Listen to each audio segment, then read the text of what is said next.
আসসালামু আলাইকুম প্রিয় দর্শক। আজকে আপনাদেরকে অন্যরকম একটি জিনিস দেখাতে যাচ্ছি। জিনিসটা হচ্ছে, এখানে দেখেন, এগুলো কি আপনারা অবশ্যই চিনতে পারবেন। সেটা হচ্ছে কেঁচু।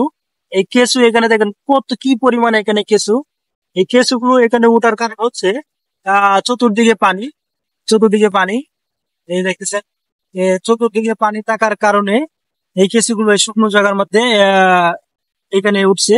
কিন্তু এই কেঁচুগুলো এখানে থাকবে না, কারণ রাত্রে মাছ বা ইঁদুর এগুলা খেয়ে ফেলবে, এগুলোকে সবগুলো খেয়ে ফেলবে।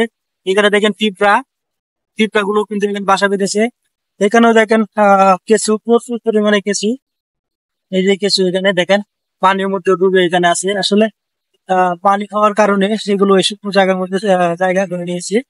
আসলে এগুলো কিন্তু থাকবে না রাত্রে। ইঁদুর, এরপরে মাছ এগুলো খেয়ে ফেলবে। এগুলা প্রচুর পরিমাণে কিছু এখানে। ওকে, ভালো থাকবেন, সুস্থ থাকবেন, আল্লাহ হাফেজ।